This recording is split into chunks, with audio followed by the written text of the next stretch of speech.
what you need right here at Femi Wash Media. Call it the Midas Touch, and you wouldn't be wrong. Let us record, produce, mix, and master your audio like nobody does. Reach us on our contact today for the best quality job. At the Africa Development Studies Center, ADSC, we are committed to driving sustainable growth and development across Africa through innovative training and research. Our mission: empowering leaders, policymakers, and professionals with the tools they need to create lasting change. With customized training, dynamic research programs, and study exchanges on leadership, management, and other critical development topics, ADSC offers a platform for exchanging cutting-edge ideas and global best practices. We provide comprehensive services in research and consultancy, capacity building and training, education programs, publishing, and knowledge sharing. Our esteemed faculty, composed of seasoned experts and researchers, ensures a learning experience that is insightful and practical. We specialize in policy development, implementation strategies, monitoring, and evaluation. At ADSC, learning is engaging and enjoyable. Our unique methodology includes talks, interactive exercises, games, video screenings, and lively seminar discussions, all in a comfortable and friendly environment. Ready to make an impact? For more information, email us at info@adstudycenter.com or call +234 912 439 2362. Visit us today at www.adstudycenter.com to explore our programs and upcoming events. Africa Development Studies Center, rethinking development for Africa. Broad Street. Broad Street, situated in Lagos Island, is steeped in Nigerian history. Once the biggest financial hub of the country, it housed the headquarters of major banks, linked the CBN, the stock exchange, and the loads of lender companies. Broad Street is a historically significant street. It has played a central role in the development of Lagos and history, an important commercial and administrative center for the British colonial authorities. It was also a home to some of the city's earliest modern buildings. Broad Street was a residential area in the pre-colonial era.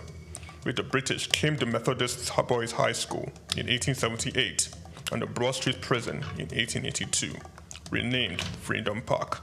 The General Hospital, which was a British military hospital, was built in 1893, being the first general hospital in Nigeria.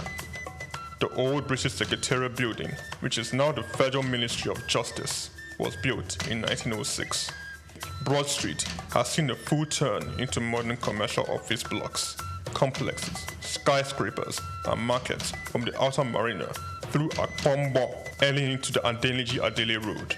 Broad Street is one of the busiest streets in Nigeria on weekdays, where commercial activities take place day and night. From modern buildings to ancient structures, this street gives one a raw dose of life in Lagos. Broad Street is often referred to as Lagos Financial District. It boasts a mix of architectural styles, reflecting its long history, colonial-era buildings, Victorian and Edwardian architectural features, alongside more modern skyscrapers and structures. Broad Street remains a vital, vibrant part of the Nigerian economy. Broad Street. SOUQ Enlightenment. Muhammad Yunus was born on the 28th of June 1940 in the village of Batwa, Chittagong, a British Indian colony which is currently known as Bangladesh. He attended Lama Bazar Primary and Secondary School in his village and passed the matriculation examination into Chittagong Collegiate School, where he ranked 16th out of 39,000 students. After his graduation in 1961, Yunus joined the Bureau of Economics as a research assistant and was later appointed lecturer of economics at the Chittagong College. During that time, He also set up a profitable packaging factory on the side. In 1965, he received a Fulbright scholarship to study in the United States, where he obtained his PhD in economics from the Vanderbilt University Graduate Program in Economic Development. Between 1969 and 1972, after his keen education excellence of apex heights and proportions in the United States, he returned home and was appointed professor of economics at the University of Chittagong. He was eventually appointed onto the board of directors to the United Nations Foundation, where he served for 33 years. When Bangladesh suffered a famine in 1974, Yunus felt he had to do something for the very poor. In his country, he founded the Grameen Bank. His motivation was to create economic and social development for the very poor, giving long-term loans to those who wanted to start small enterprises to pay back when they can. The aim to help was to get many of them out of poverty. For this, he was awarded the Nobel Peace Prize in 2006. Muhammad Yunus is a recipient of numerous international awards for his ideas and endeavors, including the Humanitarian Award in 1993, World Food Prize in 1994, Independence Day Award in 1987, Bangladesh's highest award, the King Hussein Humanitarian Leadership Award in 2000. He was also awarded the Volvo Environment Prize in 2003, Nikkei Asia Prize for Regional Growth in 2004, Franklin D. Roosevelt Freedom Award in 2006, as well as the SOUQ Peace Prize in the same year. All humans are born entrepreneurs, he would always fondly say. His heart showed through his everyday life.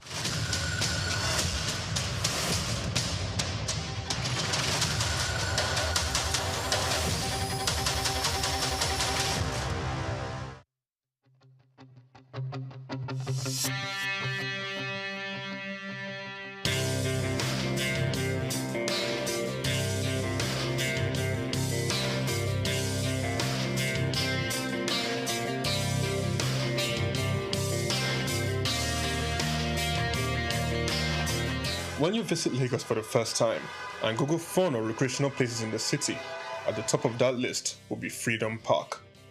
Located in Lagos Island on Broad Street, Freedom Park over the years has become home to the Nigerian arts and the culture at large. From annual big shows like the Lagos Theatre Festival, celebration at the Lagos Poetry Festival, to local festivals that celebrate literature, music and arts, Freedom Park is one of the most visited recreational sites in Lagos, for both local and tourist people alike. A place to mingle, unwind, or simply just have fun. Freedom Park, however, hasn't always been a place of fun and games. It has a history that dates to 1861, when Lagos was made a British colony. In 1885, Freedom Park was built as a fortified prison from imported bricks. It was referred to as Her Majesty's Broad Street Prison. Some prominent political prisoners were held in the prison, people such as Herbert Macaulay, Michael Imodu, and Obafemi Awolowo. In 1979, Her Majesty's Broad Street Prison was destroyed, reduced to a dumping ground. It was later rebuilt in the 1990s, celebrated in 2010, Nigeria's 50th Independence Day. Freedom Park still holds a bit of its history within its walls. In the museum, where there are pictures and artifacts. Some of the old prison facilities have been converted into leisure facilities that people visit and enjoy today.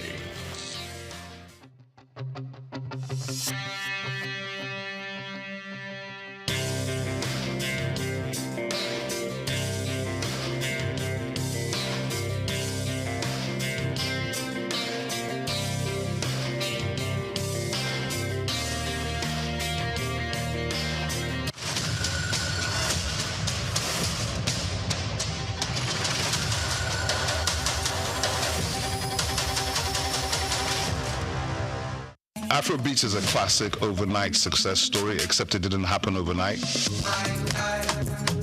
I'm happy to be here. One of the key things about the Omniverse is that it's designed to go beyond an event and designed to be fully something that people can engage beyond the summit. The point being that Nigeria has so much to bring to the world in terms of these things, but we will be bringing fresh energy, fresh ideas, a fresh engagement, and we're obviously open to collaboration. But hip-hop, it never dies. What's the difference between Thor and Shango? Thor is approaching $50 billion in revenue. Shango's broke somewhere outside Lagos. And that's a lack of imagination on our part, Africa, and they're all Nigerian. So to be seen and to be noticed is very hard if you're not in the place where all the noise is being made.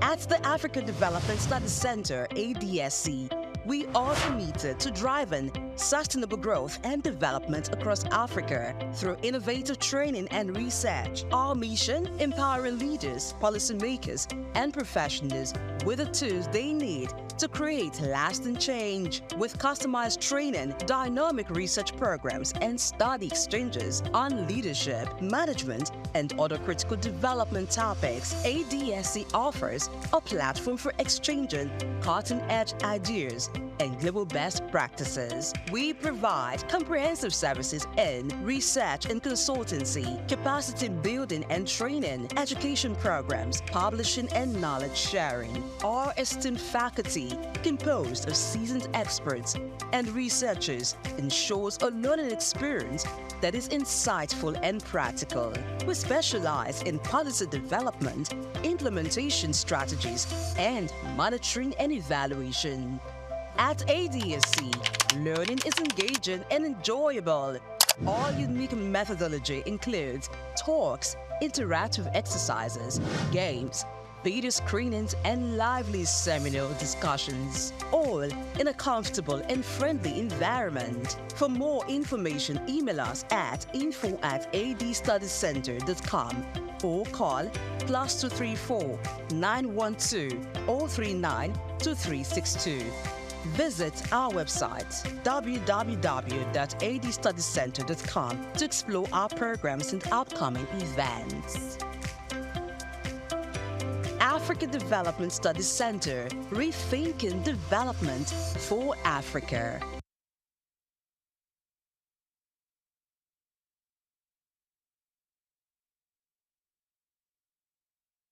We've got just what you need right here at Femi Wash Media. Call it the Midas Touch, and you wouldn't be wrong. Let us record, produce, mix, and master your audio like nobody does. Reach us on our contact today for the best quality job. My name is Shino Ogbadegeshin. I'm the CEO of Gozi Micro Insurance. Continue to watch SOUQ News. Adenike Adeyemi, Executive Director of Faith Foundation. Keep watching SOUQ News. My name is Shepherd Michael Adewale Onofuye. I enjoin you all to always watch SOUQ News TV. Hey everyone, Majuli Obaje here representing Gigi. Keep watching SOUQ News, okay? Stay updated with SOUQ News. My name is Aton Keme. I am the head of MSME banking. Please keep watching SOUQ News and stay glued to SOUQ News. I recommend that more and more people should watch SOUQ News because they deal with business news. Hi, my name is Amaka Wokolo. I am the director of the Faith Institute at Faith Foundation. Keep watching SOUQ News.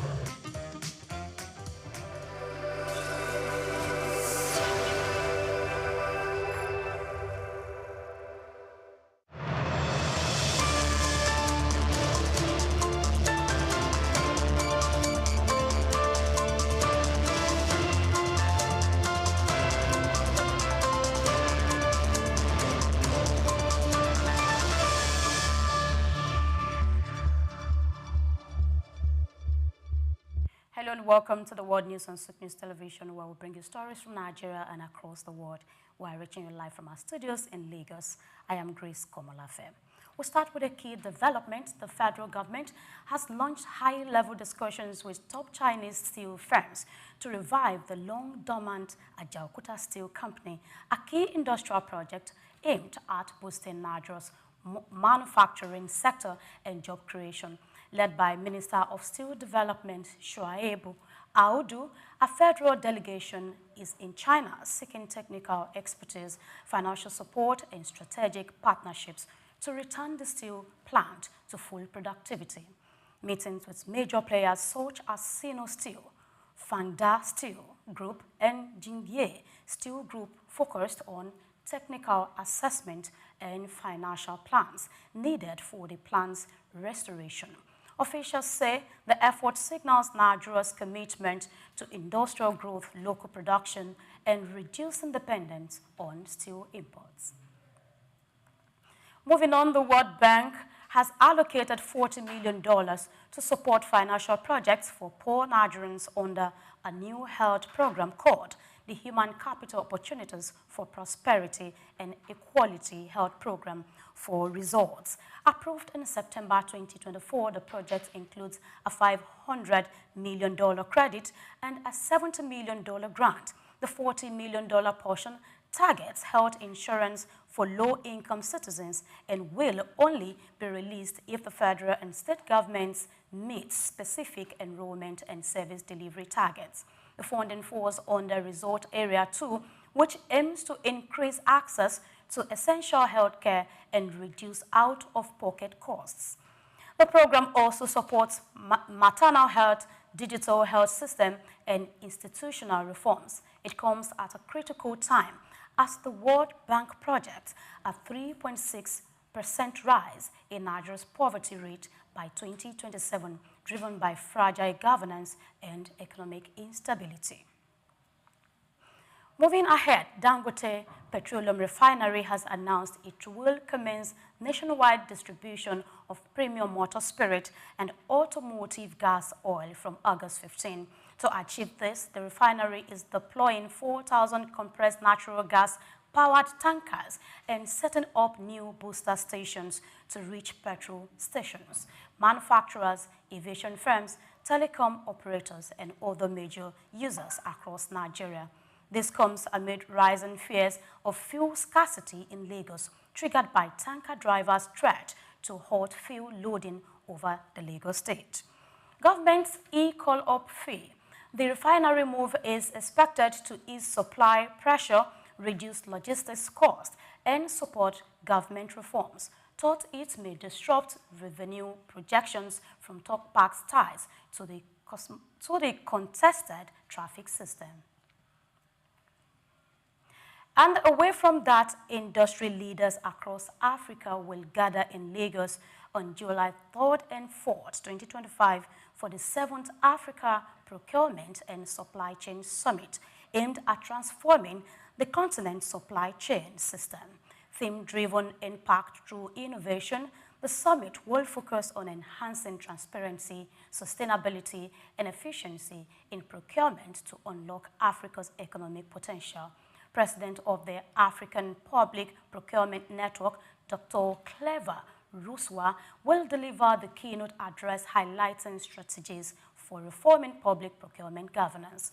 The event will feature regulators and private sector giants such as MTN, Volta River Authority, and Flour Mills of Nigeria Limited, offering a platform to shape innovative inclusion and globally aligned procurement practices. And now we'll take a break. We'll be returning shortly for the rest of the news. Please stay with us.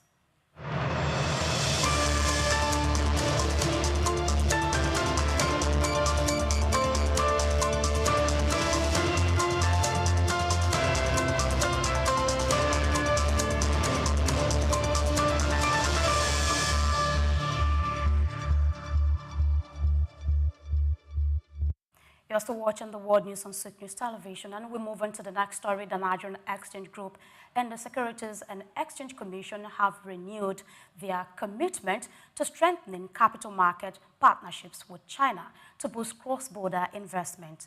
At the China-Africa Chief Executive Officer Dialogue during the China-Africa Economic and Trade Expo in Changsha, the Group Managing Director of Nigeria Exchange Group, Temi Ukbola, said the goal is to create capital-raising opportunities for Chinese companies and attract long-term investment into Nigeria's real sector, including manufacturing, technology, and the automotive industry.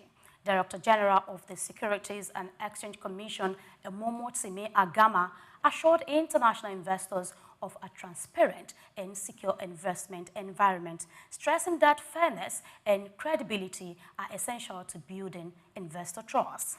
The chairman of Nigerian Exchange Group, Umaru Kwaranga, described the China engagement as part of a wider strategy to position Nigeria as Africa's investment gateway through capital market diplomacy, technology transfer, and economic cooperation. And lastly, on the world news, WTI crude climbs amid supply concerns, market eyes trade, and China data. West Texas International WTI crude oil is trading around $72.15 in nearly Monday Asian trading, extending gains to levels not seen since February. The latest rally is largely driven by market anxiety over potential supply disruptions in the Middle East. Although headlines have referenced military tensions, what stands out economically is the potential impact on oil trade routes, especially the Strait of Hormuz, a critical passage for about 20% of global oil shipments. This concern is reinforcing bullish sentiments in the energy market, especially for traders in countries dependent on crude flows. From the business and economic standpoint, a prolonged rise in WTI prices can signal both opportunity and caution. On one hand, higher prices could benefit producers and energy-linked investments, creating ripples in upstream and midstream segments. On the other, costs of production and transportation across sectors could rise, especially in energy-sensitive industry like aviation, logistics, and manufacturing. Added to these dynamics is trade policy uncertainty from former U.S. and the U.S. President Donald Trump, who is reportedly preparing to reintroduce tariffs that may cloud global economic growth, forecast an important consideration for oil demand projections. Looking ahead, markets are watching China's May retail sales and industrial production data closely as the world's second largest consumer of oil. Any slowdown in China economic activity could dampen the rally in crude price. The synergy between supply fears, trade policies, and consumer demand in major markets like China underscores the complex web-driven oil economic today. And that's a wrap on the news this afternoon. Many thanks for watching. Do not forget to follow us on all our social media platforms at SOUQ News TV. I am Grace Komolafe. Have a good afternoon.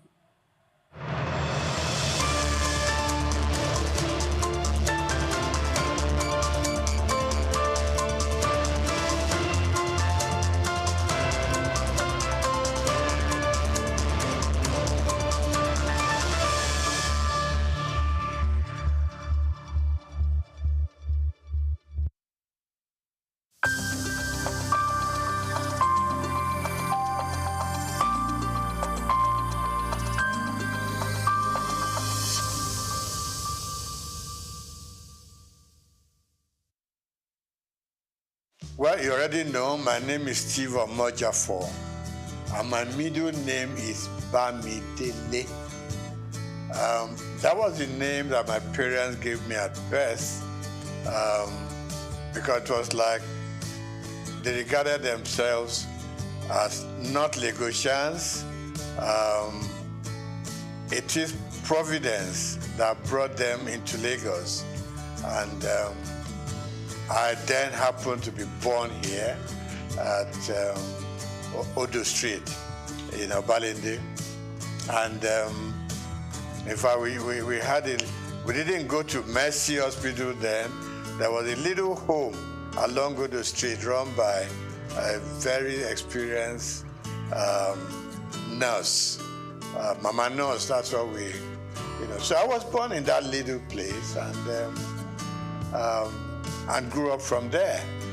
Like I said, my middle name is Bamidilim. My parents probably said, well, we have had it here, but this is not home. As at that time, you will go home with us. No problem. So I started off at St. Matthias Catholic Primary School on Louis Street. And I was in St. Matthias from 1953 till 1960 when we finished with our primary school leaving certificate. Then from there, an extra year at Holy Cross School. We needed that extra, they call it prep class. Prepare yourself to go to the secondary school. And from Holy Cross, for 1 year, I moved on to St. Gregory's College, Lagos. Now, growing up in Lagos was one of the best things that happened to us then. Life was good, life was easy, life was safe, life was like everything that a young man could aspire to. We went to school with Scholars Bus, which was virtually provided for free. When Scholars Bus was not available, it was fun walking from Obalinde, firstly to St. Matthias, and then from there to St. Gregory's College. Life was good, life was safe. You could go out any time of the day. You could play from house to house. Parents knew each other very well, and so, in fact, when you were late somewhere on your street or in your neighborhood, you could sleep there because they would send a message to your home that Dele is here, so don't bother. The next morning you wake up, have your bath, have breakfast, return to your home. There was this community life that we all lived.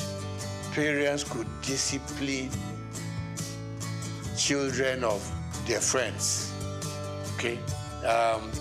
Not like these days, you dare not touch any other child. The parents will come and, do a battle with you that I didn't send my child to you to be flogged or to be beaten. So it was a very beautiful life. So went to St. Matthias, went to St. Gregory's College, and then from there to University of Lagos. We were our brothers' keepers. School was fun. Teachers were all there just to teach you. There was no messing around. There weren't any bad habits that people could be developing along the line, So that was my life growing up. So we were all walking through Balinde to Lafiaji, to Campus Square, to Tokunbo, Okekpokpo, So we were children of the neighborhood. We were children of the area. So I'm never ashamed to say I'm an area boy in Lafiaji. Today it has become a taboo, but then we were proud of our origin. We were proud of our place of birth, and we were proud growing up in the neighborhood. So today, still believe me, I get up on some Fridays, I just go to Lafiaji, I stay with the guys. Okay, not all of us were fortunate enough to go through the system. Okay, so those who, in quote, we left behind, we still, a lot of the time, we still talk to them. We still relate to them when there are problems that we could fix. We help out. Because, I mean, it wasn't their fortune to be able to have gone. I know some dropped out, on their own volition. But generally, we all like the idea of going to school, but some couldn't make it. But we still relate to them. We are still friends. So I'm not surprised I leave Holy Cross Cathedral and I just hear people call me my names. And I know these people are those who knew me when we were growing up.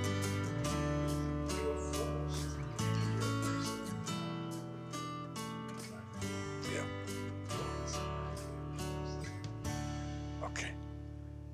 Let me start by saying that even at secondary school, I read a lot. I was interested in the newspapers. And a lot of the time, I read something, there was always this beautiful column of letters to the editor. So anything that I read that I liked, I sit down, 2-3 paragraphs, letter to the editor, to compliment what they've done, to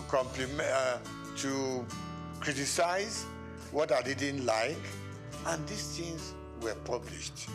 And I liked it, okay? You open the papers and you just see, contributed by Steve Omojafor, or some will call me Bamidele Omojafor. So that kept me getting interested in the media. So when I left secondary school, after higher school, I would just pay a visit to Daily Times, which was in Tinubu, Kakawa Street. I just pay a visit there, and I got talking to people.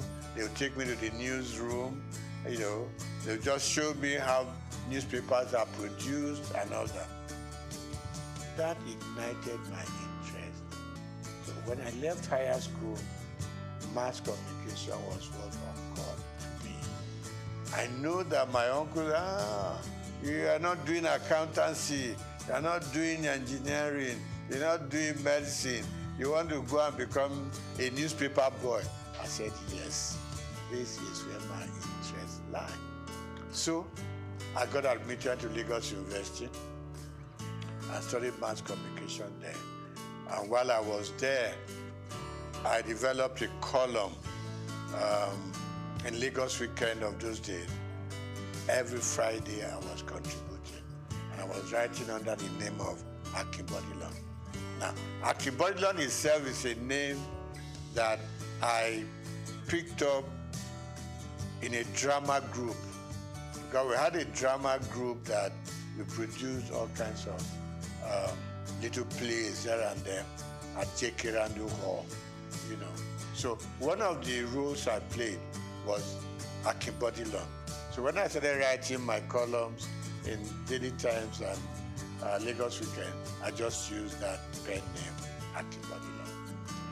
So I did the program and I started writing for Daily Times campus news, things that happened during elections, battle between the male and female, problems with the tutors and everything. So it became a very regular program. In fact, I inherited the program from late Golabo Ogusawo, who was my boss in the Daily Times. So I did that program for 3 years. It became very popular. It got to a point, Vice Chancellor would call me to say, there's a little thing going on in the university. I hope you have covered it for your paper. And I said, I'm not even employed there. I'm just writing, So I left University of Lagos, had all kinds of jobs that one could do. But I headed for Daily Times because I just had developed a path for myself, and that is journalism. Okay. So while in the Daily Times, worked with the Lagos Weekend, went to Daily Times proper and worked there. I was a columnist, I was a sub-editor, and also a reporter.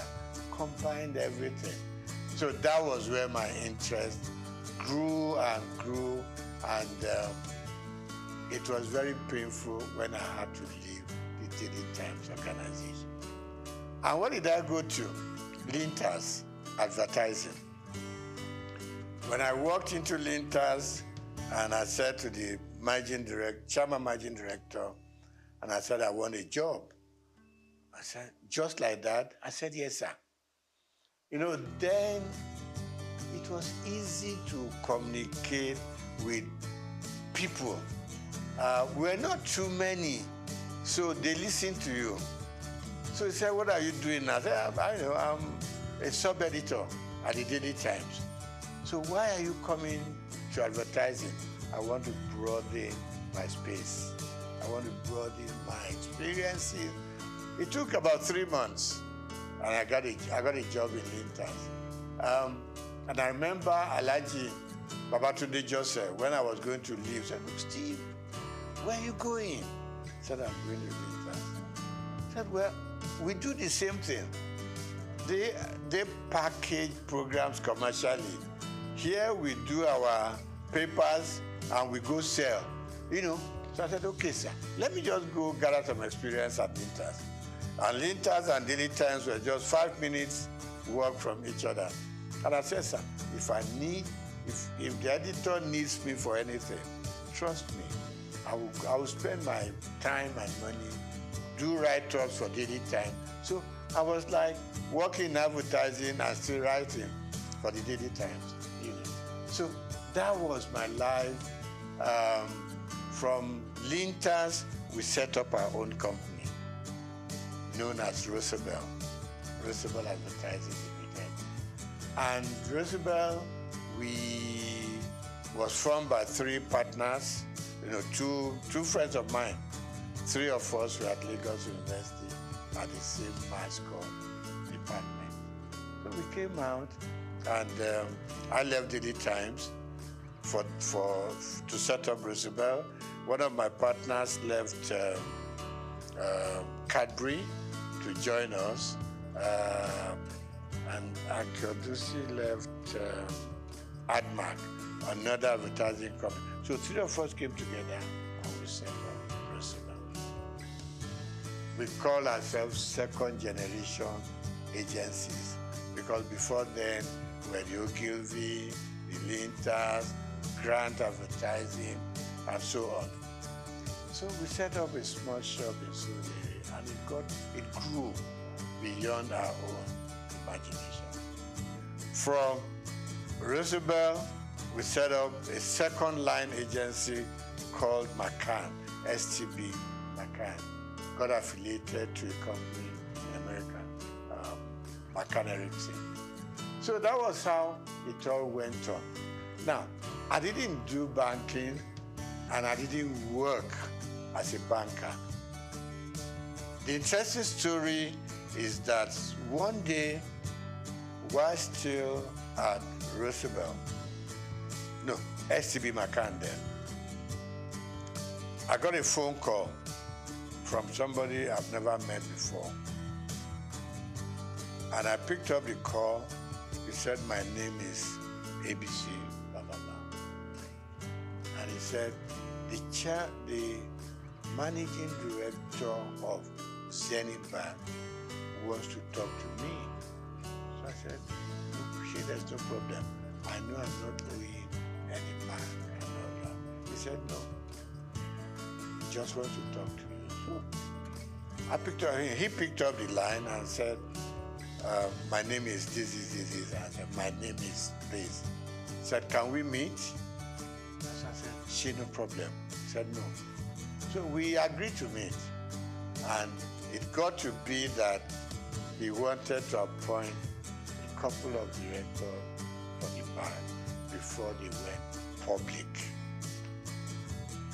And what I said to him was, I'm not a banker.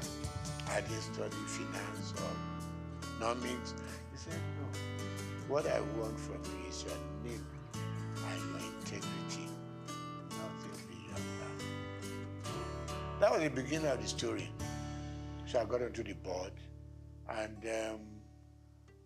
I learned a lot. You know, I'm somebody Who doesn't get to a place and I want to show them what I know or what I don't know?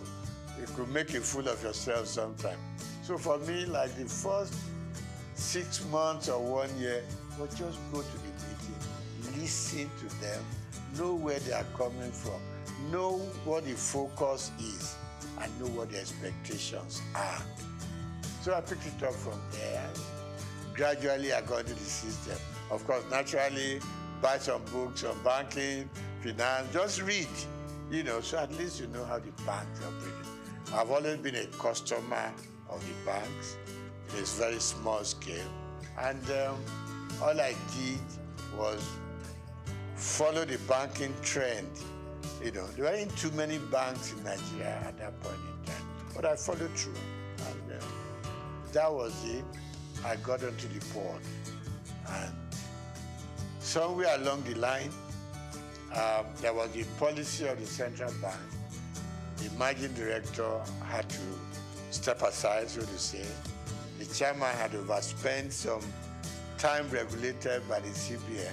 And they approached me and said, you are going to become, at the board, you're going to become the chairman of the board. I said, me? And they said, yes. I've met a lot of people here, so why me anyway? To cut the short story long, I was eventually made the chairman of Zenith Bank.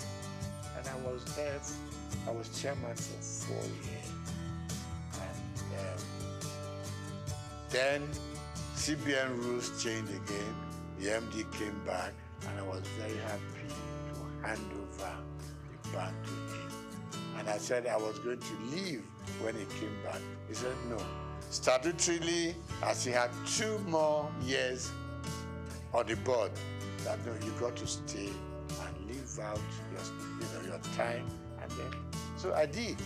And after 12 years, I eventually bowed out from the bank and returned full time to my own job, which I've been known for, and that is the media world. Okay, so I get invited for interviews, for programs here and there. Like you said, it's always a good thing. You have something you have learned over the years, you want to impact it on the younger ones, who are coming. I mean, my first son, for instance, went through the media scene, now in advertising, and I go on encouraging them. I retired from active day-to-day operations about almost 15 years ago. But I'm still keeping pace with what is going on around me.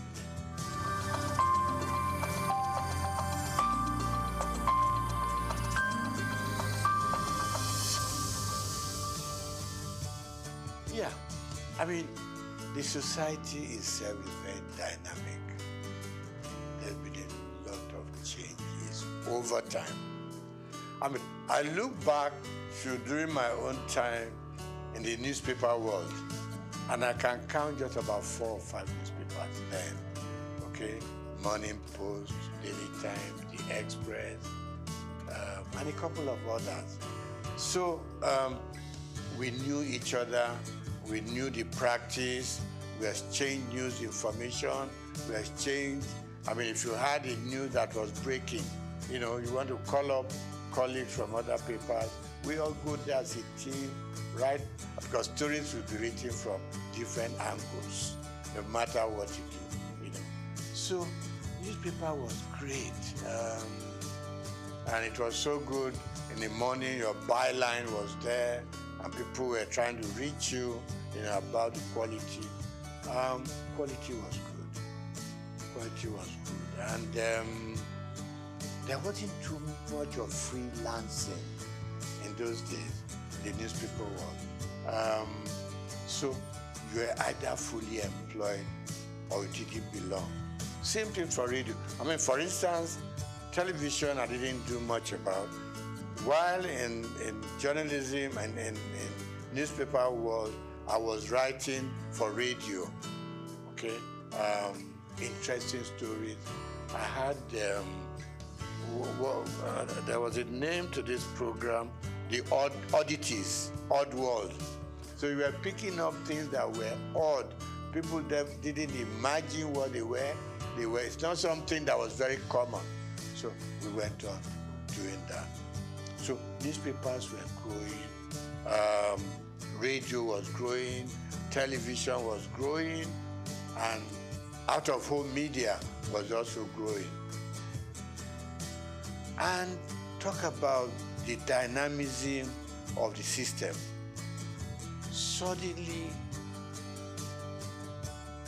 people were now going out of buying a newspaper every day to sit down and hold it in front of you, trying to read from beginning, from cover to cover. Other forms of communication came on. With the advent of mobile phones, things began to change. In our own time, it was the phone you put on the desk and you were dialing it, a lot of the time you could never get across, okay? Suddenly, mobile phone came onto the scene. And news coverage was transformed completely from what it used to be, okay? So now, people on their phone could reach out, you could touch Germany, touch America, touch all parts of Europe, just sitting down in your office to gather information, gather news, what is new, And then, of course, we now had more television stations, no longer NTA alone, okay? Now, with the news stations, things were just expanding. Things were broadening up, and news gathering became something new altogether, and everybody was heading for a new phenomenon altogether. So today, you don't have to be a big guy to be able to tell your stories. Little children tell their stories, females tell their stories, So really we have moved from the days of waiting to read your newspaper to gather your news. Now, with your phone on your palm, you could do wonders all over. But of course, standard also, in some areas, standard will improve. In some areas, standards will go down. Because the multiplicity of media sources create problems. The kind of quality control we used to have in those days was disappearing. And people can build up stories without even being there to know if it is factual or not. So of course, the turmoil that we are going through in the media space now is better imagined. But I still believe that for those who have structures like the one you are building up now, will enable people to know that you've got to check, you've got to cross-check, okay? We have laws that control what we say, what you do, what you publish. Of course, they are not as rigid as they should be, So in terms of content these days, you have to ensure that you check your facts before you can believe, what they are saying or make any sense out of them. So really it has become all commerce affair. And this is not going to be the end. The explosion is going to continue. Maybe in a few years to come, we're going to have a stronger media control than what we have now. People are building content. You go on YouTube, you go on all kinds of media, and you are getting all kinds. What you hear from your WhatsApp is different from what you're going to get in your YouTube. You go to Instagram. People are selling themselves with all kinds of stories. So really, for me, we've gone through era of sanity. Yeah? And I hate to say, we've gone into the era where anything you can think of, say it, write it, do it. And for the consumers, it's like you either take it or you leave it. But it's good that we can now reach out much, much widely. I mean, thanks to our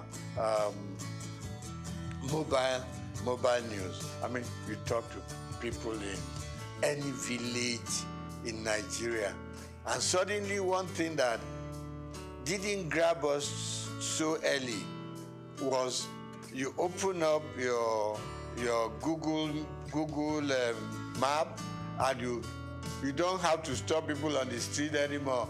Show me where I'm going. Just go to the app, and it leads you to the front of the house you are going to. So we have a lot of improvements, and I think it's going to be improving some more. All we just need to watch is to ensure that we remain truthful and we remain factual, so that we don't mislead people on the street, particularly people in the rural areas. One day you just see everybody running helter-skelter because somebody posted in news that is not correct. So we need to watch that and put some more control. But I like the growth in the media space.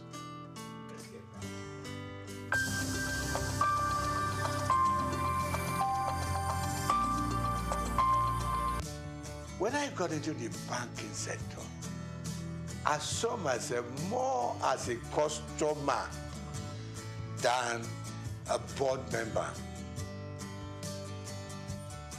I haven't been a journalist, which I still am. I wrote so much about what consumers or customers were going through in the banks. It was the period of tally number, Remember this commercial, where somebody carried a mat. I said, what are you carrying a mat in the bank? I said, I want to lay down here because I know before I get my money, I will have slept once or twice and woken up, So I was very consumer oriented. When I got into the banking system, a couple of times my board members will ask me, are you on the board or you are still a customer? I said, first and foremost, I want to remain a customer of the bank. Who will come into the bank and get properly served? Who will come into the bank and feel like human? Who will come into the bank feeling important? Because it's your money in the bank. Even if it's only 1,000 naira, it's your money. You need to be treated with some dignity and respect. And that was my mentality that I took into the board of the bank. I said, listen, I am not too happy the way customers are treated. It is their money, no matter how small. Treat them with respect, treat them with dignity. So they started listening to me after some time. And I said, look, customer service is extremely important. In those good old days, you will hardly hear about customer service in any of the major banks. It wasn't there. But gradually, people started being important. It was more of retail. I mean, yeah, you can deal with the big corporate organizations, but at the same time, it is these poor students, poor market women, people who are out there on the street laboring hard to bring their money. So that was one area I was extremely happy that we developed that area of retail banking and being able to make the consumer a king. Okay? So that was part of it. Then, of course, I said to the bank, I said to them, fine, it is very good to make huge profits. same time, the customers that come in here, and from their money we make our profits, let us also consider the kind of interest they get from their deposits. Today, when the banks take your money to deposit, okay? No. When you go to the bank and say, I need assistance, I need a loan, and you tell them, give them all the facts and figures, okay? They will tell you, you are going to pay interest of 20%, 23%, blah, blah, blah, blah. When they take your money to put in the bank, they give you an interest of 2%, 3%, 4%. And I just couldn't live with it. I mean, if you are giving me a loan, you're charging me so much. When I put my money there, it's also a loan to you. Why will you leave me with 2 or 3%? And I thought the system wasn't quite right. It was too skewed towards the banks than the customer. So I met a lot of pushbacks, in that area. And I must still say, it's an area I think government should still be interested in. In the civilized world, interest rate hovers between 3%, 5%. In Nigeria, it goes as far as. Maybe in Africa, not just Nigeria. I know we are developing, but at the same time, let's develop together. For both those that we are taking in their money and for those we are giving money to. So there'll be some level of balance. So I really worked hard in that area. I may not have fully succeeded. Then I think finally, one other thing that I think I was able to do at the bank is our staff also requires some upliftment. And suddenly, banks started, employing senior people. They started moving people up. They look more at the system now than just ownership. So generally, of course, more banks have come into the scene. A lot of new banks, so people can spread out, and salaries started going up for bankers and all that. But of course, requirements were also extremely high. So generally, I think today we have a much stronger banking system, and we are still growing.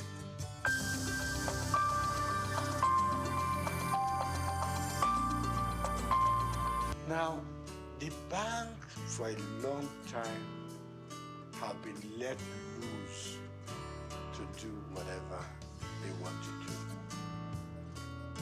at the disadvantage of customers, like I started off with. Now,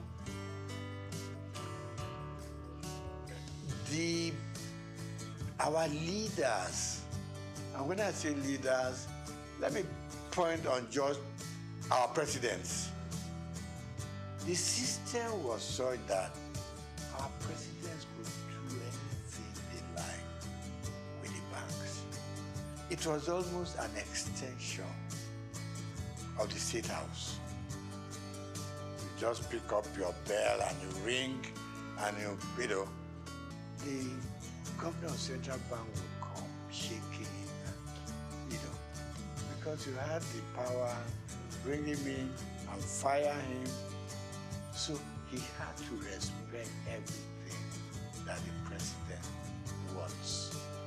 And it's wrong.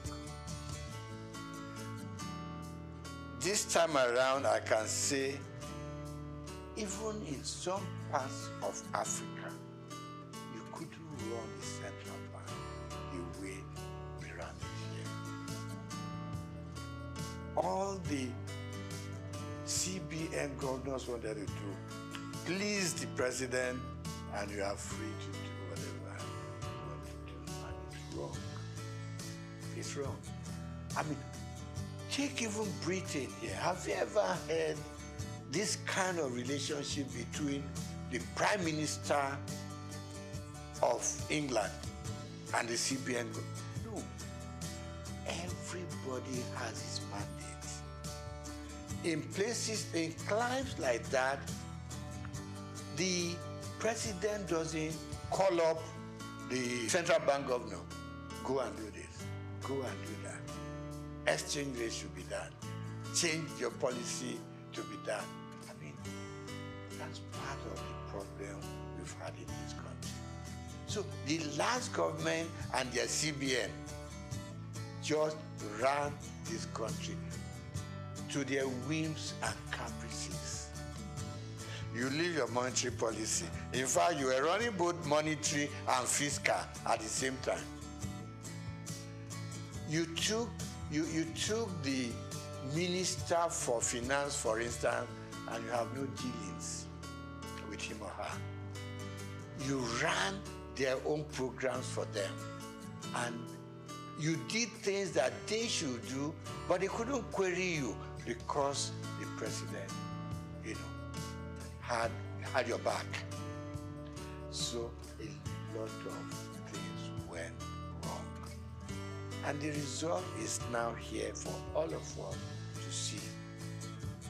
So look at the changing of redesign, what they call redesigning of the currency. Now we know there are so many ways you should have done it. But we put politics and added it into our financial and monetary policies. We wanted to do it specifically to change the course of history. And it is wrong. So today, we now know what's happening at the central bank. In fact, if the true story of what went on in the last 8 years was told, I don't know what will be left of this country. I mean, you had this little thing in the Constitution that said the government can borrow from the CBN within certain limits. They call it ways and means. But no. And there was a percentage tied to it. You can't do more than 5%. And by the time you're asking for the new one, you should have paid up. We went on piling up. It's like just go and print the money. What Idi Amin used to do in Uganda in those days. That's the kind of situation we found ourselves. Very regrettable. But I believe some sanity will now come into this space. The new central bank has at least outlined its policies. It has also said, let me keep to my monetary policy, which is my area, and leave the paperwork and how they want to run it. People deal with the fiscal area. So we want to change. We think things should change.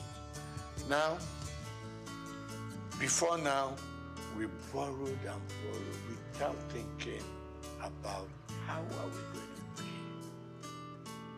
Who are we leaving this debt for? Now we know it's for you and me to still do our work, put in as much money as we can, no matter how little, into the bank, and revive the banking industry. Okay? So the CBN has its own role, and my prayer and my wish is that they will keep their own part of the bargain, leave other people. The Minister for Finance has said it that much. We should. We all know simple economics. You don't borrow money to pay your debt. You borrow money for production. You borrow money to fix things like your oil maintenance and all that. Where our money should be coming from. That's what you borrow money for. You don't borrow money for wastages. You don't borrow money to satisfy your whims and caprices. You don't borrow money to just go out there and waste it. Now, you borrow money to pay back your debt. At the end of the day, we are back lower than where we started off from. So really, my appeal to both the president and his cabinet, particularly those that do with finance, give them some room. You put them there because you think they know what they're supposed to do. Give them the space. If it goes breathing down their neck, at some point, it will just be, president said so, president said, even things that the president did not say, president said so, and it's got to be done.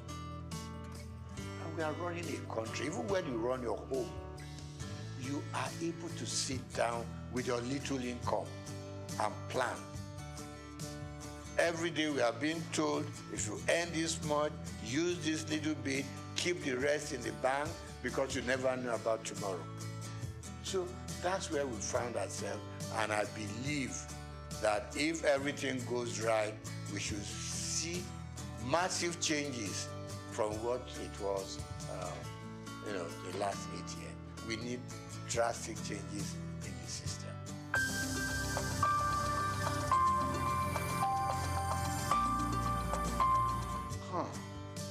My mom in Abalinde used to say to me, when I want to be lazy, he will make sure you do what she wants you to do. And he will remind you that hard work doesn't kill. It is laziness that turns you into an inconsequential human being with no sense of direction. We grew up learning hard work, both in school and out of school. I, for instance, hawked on the streets of Lagos with my mom. You leave St. Gregory's College, now not primary school, St. Gregory's College. You come back. My mother was a textile seller. Got it, probably went to Balogun, pick up. When I come back from school after my lunch, get a basket full of cloth, which I put on my head, and we go from street to street. My mother is carrying her tape rule and another measurement stick, and we'll go around Obalinde, Igoshere, Bamboshe, Oshoji, and we were selling. From there, she graduated to owning a shop in Balogun. When I leave school, I was her accountant, so to say, bookkeeper. All the things they sold, I make, keep the records and everything. I helped her take the money to the bank. It was Barclays Bank, what was it called then?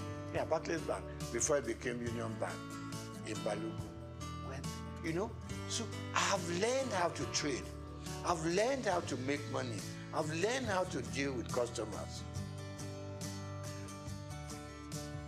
Plus that, I was also a bread seller. Somewhere along Strachan Street, off Igoshere, there was a big bakery owned by the Lawson family. To be able to get enough bread, you got to get there between 5 and 6 in the morning. Okay? So let me cut it short. We learned to work hard. And that working hard continued with us up till where we are today. We also were very straight-minded in terms of what we wanted to be. We played pranks, so we went out to play football, we went out to, to play with the girls and everything. But at the end of the day, you returned home. And our parents didn't spare the rod. They didn't. You came back later than expected to. They would lie you on the floor and dealt with you. So the combination of the kind of upbringing and the kind of training we went through home probably kept us where we are. And like I said to you before we started the interview, you knew that if you finish your primary school, secondary school is the next thing. If you finish secondary school, you don't know what you were going to reading for. Not until probably when you got to the university did it occur to you, okay, I'm going to choose a profession. But all along, we just did it because that was what the system and environment asked for. So, secret of success, hard work, hard work, hard work.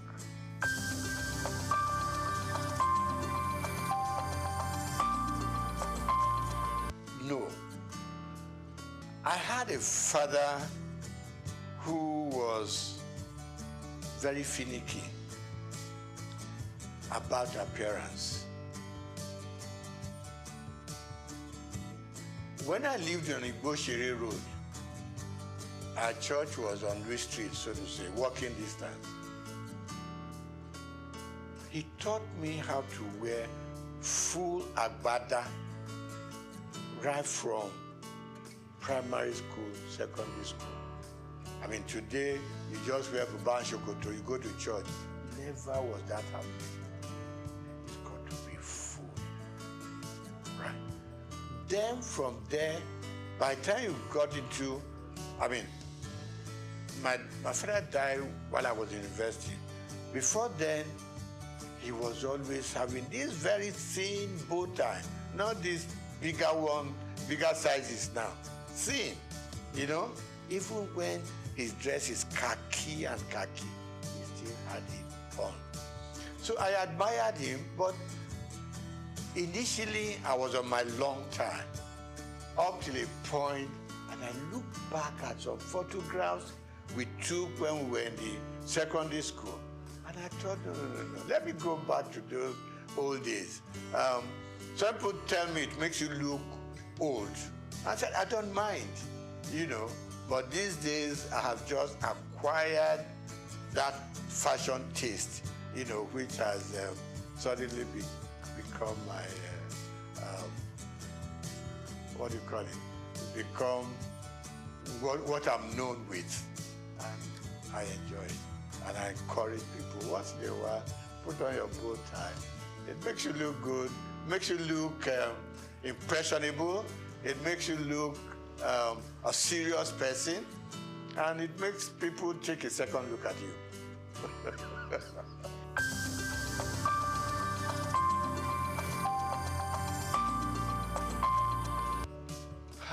I think, number one, parents started sparing the rod. Call it civilization, call it growing up and all that. Parents started sparing the rod because they always whipped us to shape.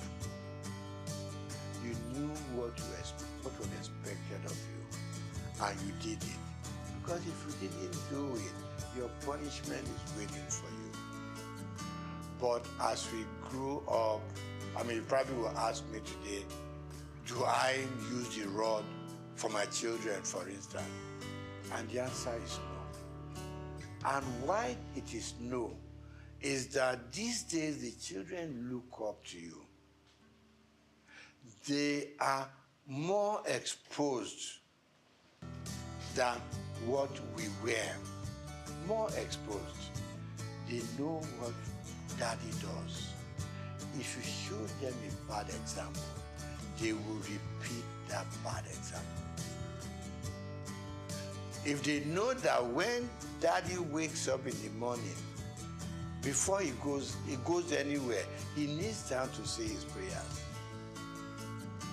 They too unconsciously will copy you. If they know that when dad goes out, he comes back certain time. It only come in at 1 a.m., 2 a.m. Subconsciously, they too will know there's something that this old man sees that doesn't make him go out all night. So they copy from us.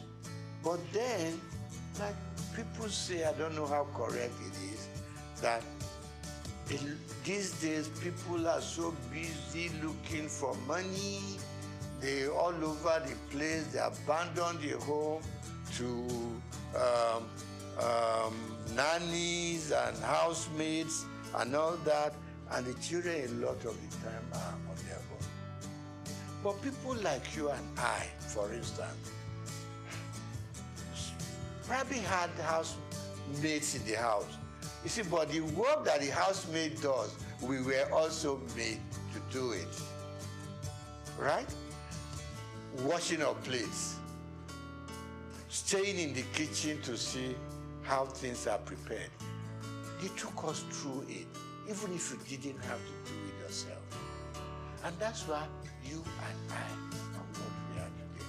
But for the modern young families, most so if there's some money to back it up, no, the children don't touch a lot of housework in the homes. They can go out by the time they like. They can wear, I mean, you see some little young girls and what they wear. In fact, even to the church, you want to ask yourself, aren't their parents go to see what the children are wearing? Particularly the female. Even the guys wearing what they, think they don't use the belt, the trouser would just be somewhere on their hips and all that. Yeah, I mean, we want them to express themselves, but within control. So, wrapping up on that, I'm going to say, yes, we grew up under stronger control. Today's parents are so much in love with their children. They don't want to make them unhappy. You don't want to, pick up a stick and hit them. But I don't quarrel with that. But please be there for them when they need you. And don't be scared to talk to your parents. To talk to your children. No.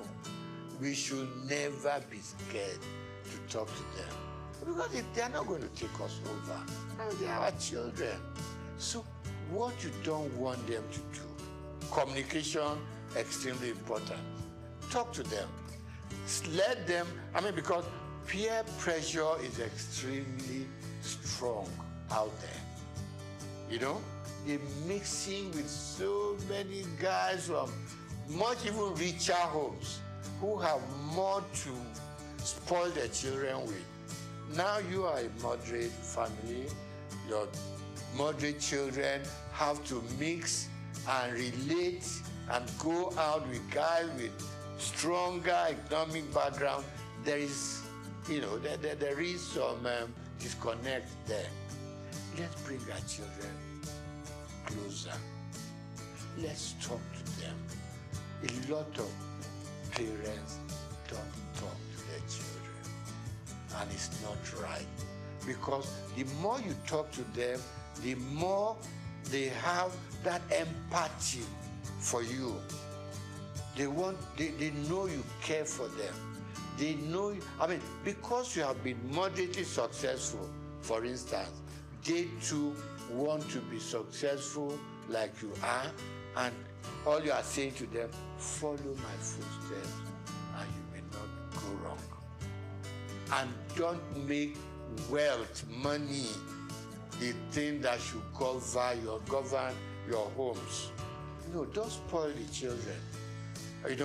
Give them adequately what we all need to survive, and they will survive. In those days, while all you needed to take to school was 1 shilling, okay? You still see children from rich homes who came with £1 and stuff like that. But let's be contented. Let's teach the children to be contented with what we have.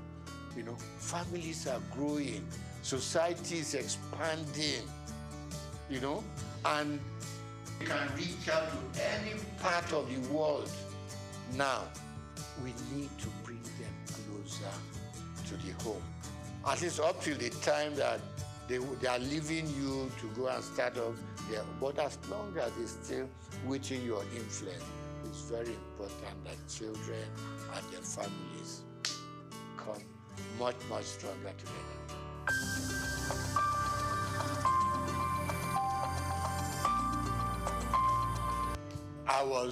I'm going to start with sports.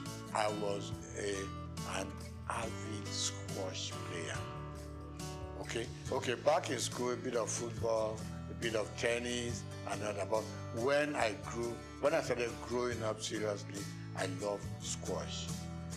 And I played squash until I was over 50. Okay, and the doctor said, slow down on squash. So today, I do my swimming. Okay, I still do my swimming 2-3 times a week. Okay, and then of course I walk. You know, there's this thing that keeps on saying, I mean, if all you can do is walk for 30-40 minutes a day, okay, and then of course I'm an avid fan of football up till today. I wish we could develop a local league so that I could slow down on my European Premier, Premier League sessions. So I love football and I love lawn tennis up to now. Now, favorite color, subdued. Okay, hot colors frighten me. Okay. And if you have to do it, just make it minimal. When I pick my dress, for instance, you got to know you want the kind of shirt you want to wear to match the color of the tie you want to use, to match the color of your suit, so it doesn't run riot. So it's extremely important. And I said to my friend, just Google it. What color matches this and what color matches that, you know? So you don't become like a Christmas tree, you know, on the road. That was the third one, food. I grew up enjoying my eba and amala. Growing up from Obalinde, okay? So I do my eba, I do my amala. Rice occasionally. But then these days, from age 70 upwards, the doctors are screaming, watch what you eat, what the quantity you eat. So my wife draws up a weekly timetable. Monday is this, Tuesday is that, Wednesday is that, and she manages to mix up a slightly heavy one and a slightly lighter one so that you have a good mix. With age, you cut down on a lot of things. Cut down on your booze, cut down on your champagne, you cut down on your wine, you cut down on your salt. In fact, it's like they're punishing us. But then they say that is the way to go to be able to at least live longer and enjoy more of life.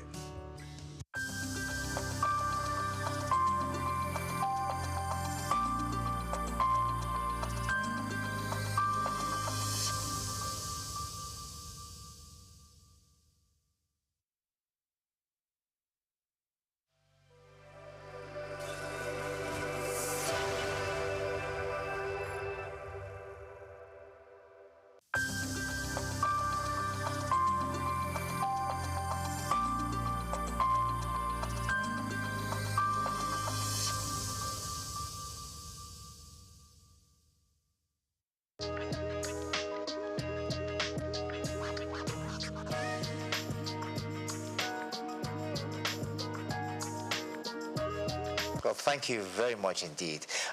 My name is Stephen Kola Balogun. I happen to be a lawyer, and what should I call myself? A pseudo-politician, not quite a politician, but I've served in government before. And I'm delighted to be here. You know.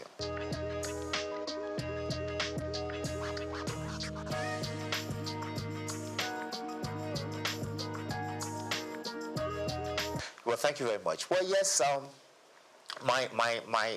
is it my family or the wider family? I mean, like I said, I'm the son of Chief Dr. Kolawole Balogun of blessed memory. Like I said, he was a former politician, a frontline politician. He was the General Secretary of the National Council of Nigeria and the Cameroons, later National Council of Nigerian Citizens. He was the General Secretary of that party for about 8 years. From there, he was appointed by SOUQ to become a federal minister. He was initially a federal minister without portfolio. Consequently, after that, he became acting minister for labor, social services, and then he became Nigeria's first federal minister for information in 1956. He held that portfolio to 1958. Thereafter, he resigned from government. He had disagreement with the party. And Tafawa Balewa felt that he was a useful politician that could be sent to Ghana. And he went to Ghana to find out what was. Ghana was a bit ahead of us in terms of politics at the time. I think it's fair to say they got independence just before us. And Tafawa Balewa wanted someone to understudy, to find out what we're doing. So he sent Kola Balogun there. Initially, he was commissioner. And later, when we gained independence in 1960, he became High Commissioner. Shortly after that, when we became independent, he yearned to come home. He wanted to take part in the new political atmosphere at the time. He asked the Prime Minister to relieve him, to let him come back, and he did come back home.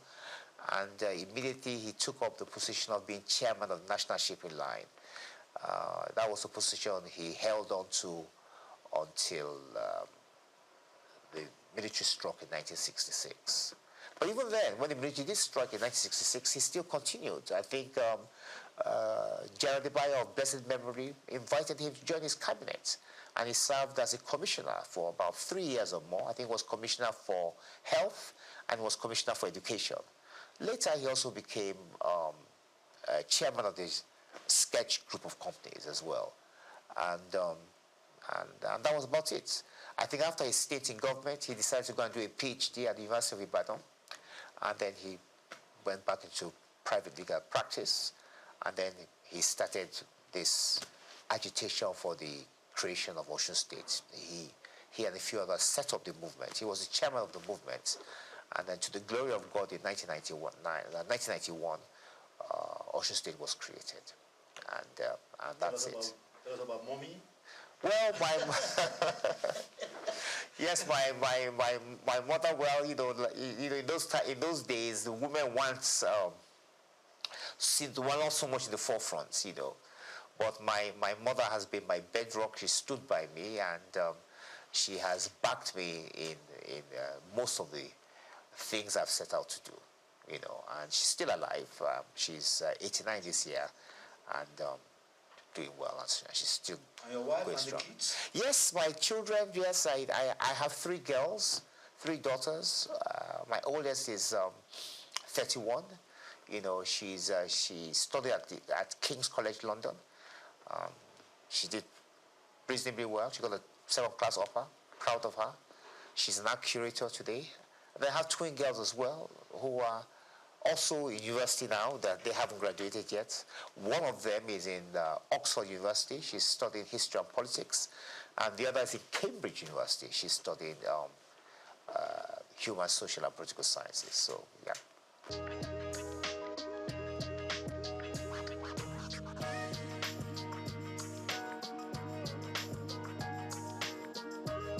I did. I mean, my father, Chief Kolawole Balogun of blessed memory.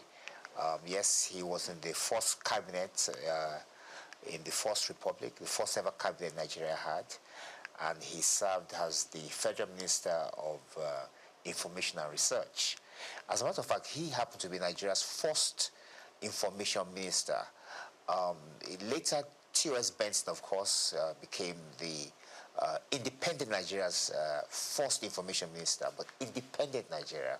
But Nigeria's first ever information minister happened to be Chief Kolawole Balogun, God bless his memory.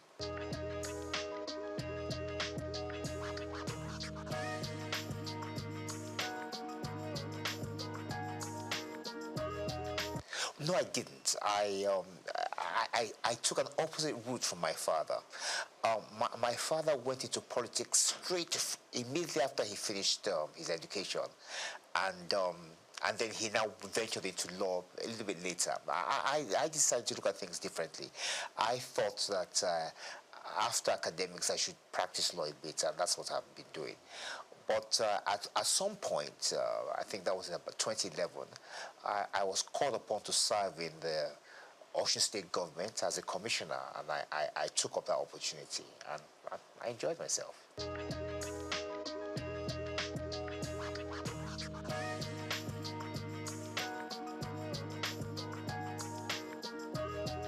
Well, I am in the sense that I'm 65 years old now, and I think it's fair to say that we belong to, well, I would say the first set, but one of those who benefited from Nigerian education.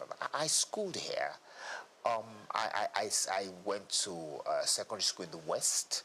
I went to the University of Ife. Schools at that time were of high quality, produced top quality students who went on to make names for themselves, not just here in Nigeria, but also abroad. I think we still do that now, even though the standard of education has dropped. The sad thing about it is that Nigeria could have been a lot better in terms of the potential, because Nigeria does have a lot of potential. We do have very brilliant young men and women, you know, and I just think that if we had invested more in education, that we could have, the sky would have been the limit, actually.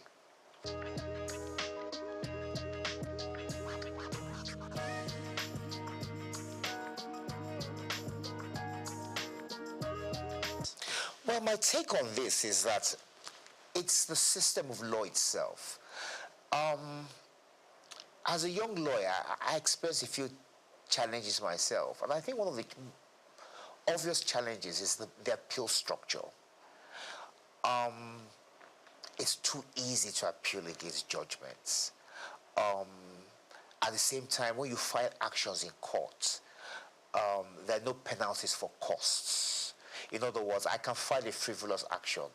I could insult you, as an example, and then you could sue me. And I say to myself, well, I'm going to eke it out. I'm going to take it. You're going to have to take me all the way to the Supreme Court. That doesn't make sense. That's not fair. On the other hand, I could also file a frivolous application against you. And then filing a frivolous application, I could call you something you are not. I could defame you. And in so doing, you expect at least that once you prove your case, that I will be made to pay the penalties for filing frivolous applications. But that doesn't happen. And then, of course, the conditions of the judges. I mean, the judges are still writing longhand. They do trials, they sit there, they listen to witnesses, give evidence, and they have to write all these things down longhand. So there's so many challenges that has hampered the progress of law. And there hasn't been enough investment, I must say.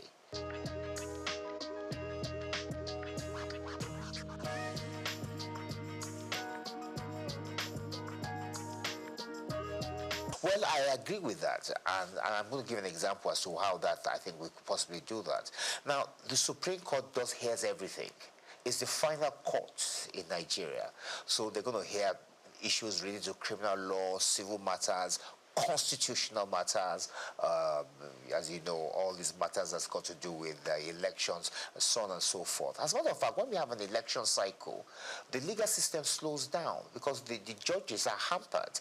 They're too busy listening to the various appeals from the various states and the federal government to do with the elections. So as a consequence, the other matters to deal with shipping, banking, criminal law are put on the back burner.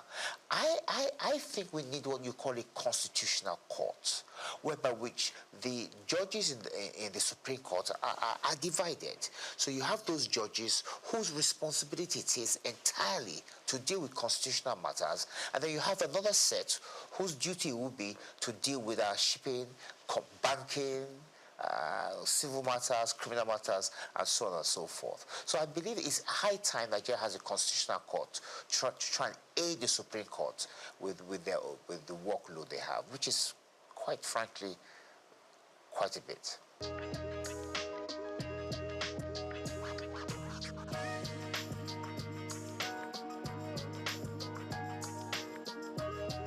Well, Nigerians, with respect, are very brilliant, very intelligent, and they are very aware. It doesn't matter who you are, whether you're a tailor, you're a driver, you're a lawyer, engineer, they are quite well informed. And the truth of the matter really is that this is the longest republic we've had. This republic started in 1999, and this is 2025, so 26 years. Nigeria's never had a republic this long. But the main flaw is the one you just mentioned. The fact that that constitution that was bequeathed to us by the military in 1999 was never really approved by the people. Now, that doesn't make sense, and that's unfair, in fairness. We ought to be able to look at the constitution, improve upon it, and put our own input into it. Now, there's a way around that, and I've always believed, many people oppose this, but I'm of the view that what Nigerians need to have is a referendum. Have a referendum to ask the Nigerian people whether they want to persist with the 1999 constitution, or do they want to drop a new one?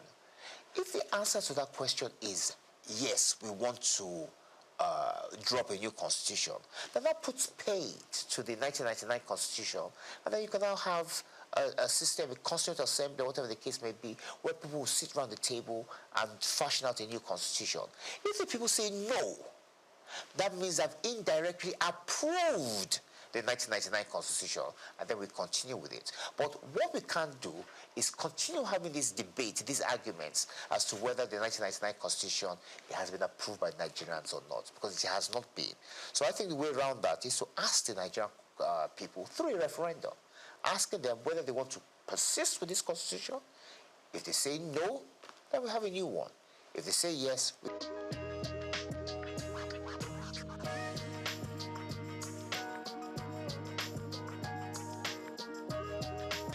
every system has its merits. Every system has its advantages and disadvantages.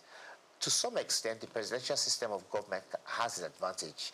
It has the advantage in the sense that it has brought government nearer to the people. So the people of Osun, from where I'm from, for instance, now, have their own state. Same thing I'm saying, it's been replicated across the country. However, the drawbacks, the disadvantage is the fact that it's extremely expensive. Now, look at Nigeria, for instance, now. We have 36 state governments. So that means we have 36 governments in Nigeria. If you add the government of Abuja, if you add the federal government, that's 38. Now, each one of these governments have some form of legislature, judiciary, an executive as well, local government, civil service. It's too expensive. Look, in America, where we borrowed this system from, the states came together to form a union. This is totally different. We are doing it the opposite way. So we've had a structure that we're now going back. So at the end of the day, many of the state governments are still dependent on the federal government. And as a consequence, the kind of progress we ought to be making, we're not quite making it.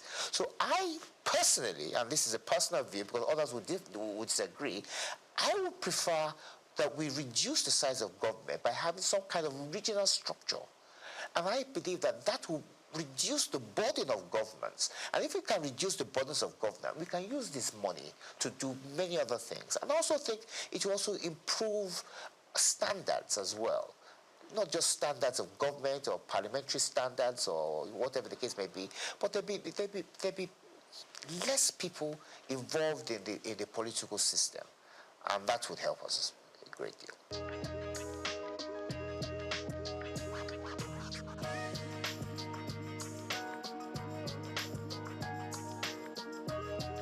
Well, I think it's fair to say that since 1999, we haven't had any new state creation.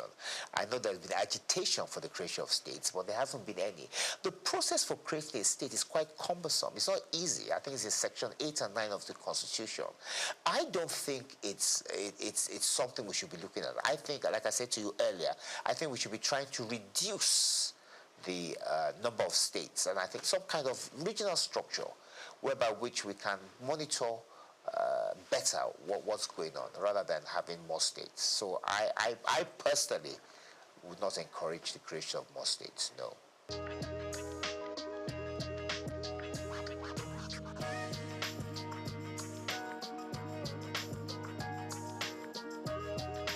In the 1950s, we had 3 regions, if I'm correct. Those regions were the West, the East, and the North. We had the colony of Lagos, but if I'm right, I think it was the MacPherson Constitution, I think it is, I'm not too sure, that now put Lagos under the Western region. Now, when Lagos was placed under the Western region, lots of people were not happy about that. I remember my father was in the NCNC. The NCNC people were not particularly pleased, neither were the NPC. So they felt that Lagos belonged to everybody. Like you said, lots of people from different walks of life, different tribes, different backgrounds, and all schooled. I mean, SOUQ schooled in Lagos. He went to MBHS. So it was the issue was sent to London to arbitrate. I think it was Oliver Littleton that arbitrated over the matter. And it was decided that Lagos should stand on its own, that Lagos should not be merged with any of the regions. And that was how Lagos was able to free itself from the shackles of the Western region. It's fair to say that the position of the NCNC was actually argued in London by my father. That's why I'm quite familiar with this. But talking about Lagos, when the military, after that, we had what you called a minister for Lagos. I think there was Ribadu, and I think there was one other person, but I think it was Yaradua, not the same Yaradua, but his father. And then later after that, when the military struck, they created the state of Lagos. So the issue of giving Lagos special status has more or less been taken over by events. Lagos is a state, and as a state, it's still home to different people with different backgrounds, from different tribes, and it's thriving. I think it's fair to say that Lagos is probably the most prosperous state in the country. And it's just a question of its continuing with good governance and improving the strides they have made.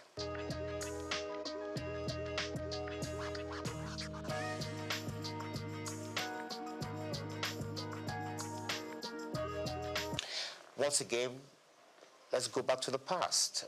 We had what we used to call the House of Chiefs, wasn't it?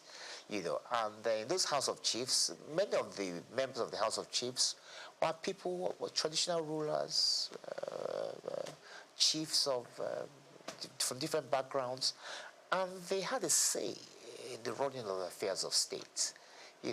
It's like it was more or less akin to the House of Lords. So it wasn't necessarily the chamber whereby which the activities of day-to-day governance took place, but they could always refer issues to them. And I think that if we change our structure of governance, and if, that's a big if, then yes, we can have something like that. We can have a second chamber, which is more or less advisory in nature, similar to the House of Lords, whereby which we will have obas and chiefs and people of influence who will be able to advise government from day to day from the experiences and the way forward, but not necessarily binding.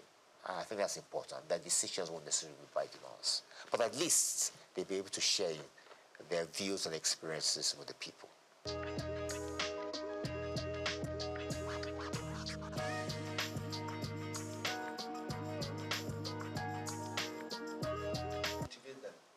That's a big issue. I was commissioner for youth in Osun about 10 years ago under Rauf Aregbesola, and it was an issue we took quite seriously. In Osun State, we had quite a number of youths who who are unemployed. And the governor thought, what can I possibly do to give them something to do, to keep them employed? So he created what we call the Osun State Youth Empowerment Scheme. Now, under the State Youth Empowerment Scheme, unemployed youths were given particular tasks in the state. Help us sweep the roads. Some were part-time lecturers. Some were doing all sorts of things. They were given a stipend. It wasn't a full-blown salary. Or the salary, although the stipend was enough to keep them to be able to buy things, to be able to buy themselves drinks and food, and kept them occupied until they could find themselves a job. And I think the federal government could follow that kind of scheme, set up a youth empowerment scheme whereby which unemployed youths are given things to do. There's so many things that need to be done in Nigeria. You know, there's so many gaps whereby which the youths can help do that. In the interim, while they find themselves something more gainful or something more permanent. So it's a question, it's for government to do. It's for government to think of a way of helping out the youths. And of course, there should be partnerships, a partnership between the government and private enterprise to try and encourage them to take on more of our youths, and not necessarily those who have schooled abroad, who they think are probably the best in terms of employment. No, we have many here who can do a good job as well.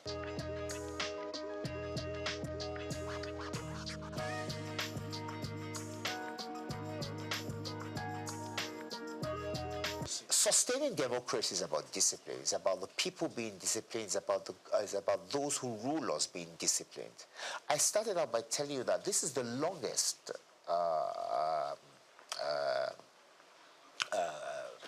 government we've had. It's the longest republic we've had. We've had democracy now since 1999, 26 years. If you go back to the days of independence, there's been no republic that has been this long. So it shows that the people have embraced democracy.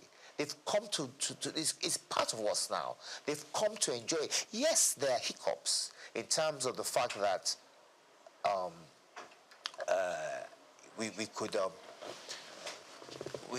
do a lot better in terms of how we implement things.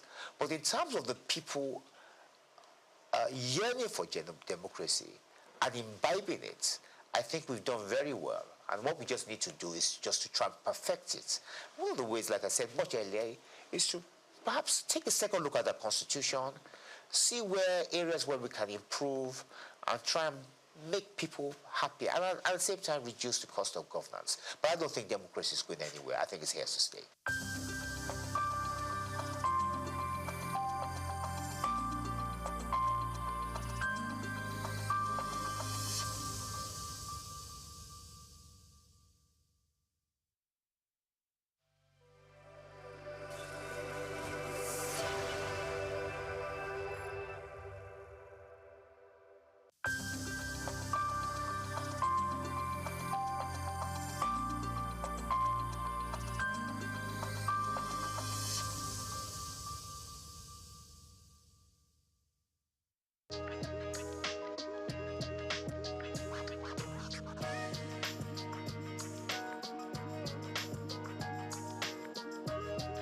Well, I would say now he's gotten the job. If this question had come before now, I would be able to say that I do not think we need him. But he's there now, so all we need to do is see what best he can do or what best we can do to support him to succeed. Now, going by his previous records, going by all that he's achieved in sports, ordinarily, one wouldn't have said he's the best for the Super Eagles at this time. But here we are.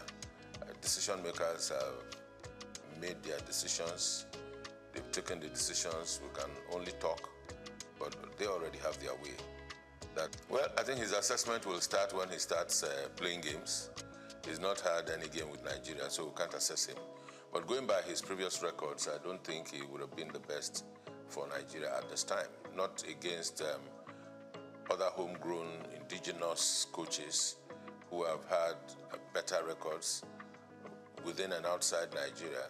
On a scale of 1 to 10, I don't think Shele will fit in at any point. But of course, having him been appointed, all we need to do is give support and see the best that we can get from him being Nigerians. And of course, at all times, irrespective of whatever decisions are taken, we want Nigeria to excel. Because in Nigeria's excellence, we are proud. In Nigeria's excellence, those of us that are in the media and sporting media, to be precise, we can do business. If Nigeria is not winning, the biggest brand for Nigeria is the Super Eagles, sports-wise. So if Nigeria is not winning, if Nigeria is not making waves, then we don't have business to do. So it's in our interest that he succeeds. So to that extent, I would say yes.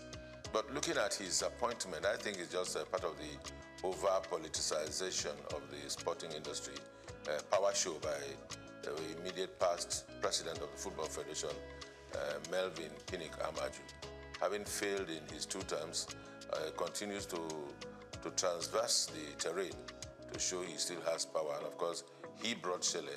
And of course, Shehu Gusau, the incumbent president of the Football Federation, has to listen to his master. So his master's voice, that's what we're experiencing.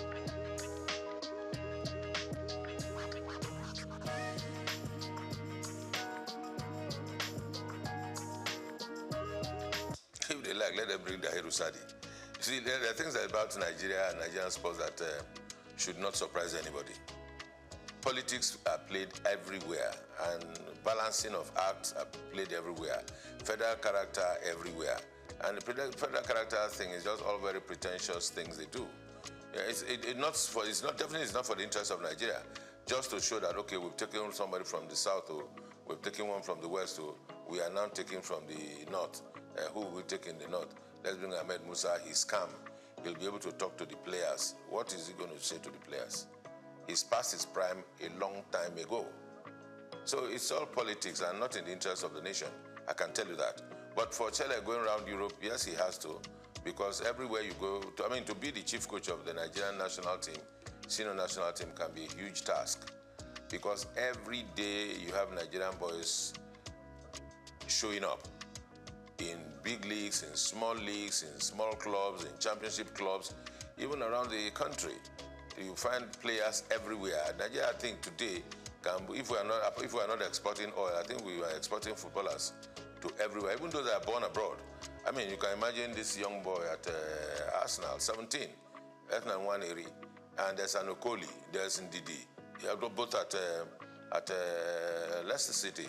So everywhere you go, you see Nigerian boys showing stuff. So to be the coach of a Nigerian team at the level of Super Eagles is a huge task. One would expect that we should have a scouting department. One would expect that we have a department that should take charge of team psychology. We expect that we have the technical department or the directorate for technical at the Football Federation to be well equipped with people that are sound in mind, sound technically, and have capacity to work and deliver. With all of that put together, then they should be able to advise and situate the coach at a point where he can deliver and work well.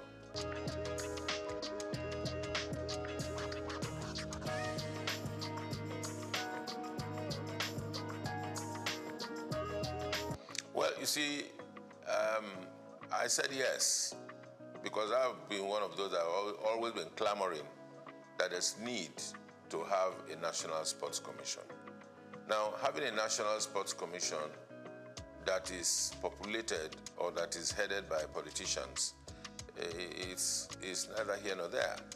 It may not take us anywhere. We need to separate our sport. Yes, sports, you cannot do away with politics at some level. But in terms of the administration, in terms of the management, in terms of the execution, there's need to be able to separate sports and politics. In the days where we held sway in sports, where the National Sports Commission functioned effectively, all of those that occupied the position as Director General, as directors in the then National Sports Commission, were professionals. If you recall from the days of Abraham Odia, Awotro Eleya, and of course Isaac Akioye, that laid the structure and foundation for a proper National Sports Commission, just after the All Africa Games, was a thoroughbred professional from the University of Ife. And there are other such professionals all around this country. And you need to ask, if we are not able to seek and give these people jobs and give them tasks to deliver, we always will go look for political loyalists to put in positions so that they answer to us. Politics is just, to me these days, it's more like a window for public relations for political parties and individuals that are into politics to express themselves, or maybe also at the same time also reward loyalists. That's what we find. So in terms of the technicalities on administration and management of sports, in its true sense, we're still very far from it.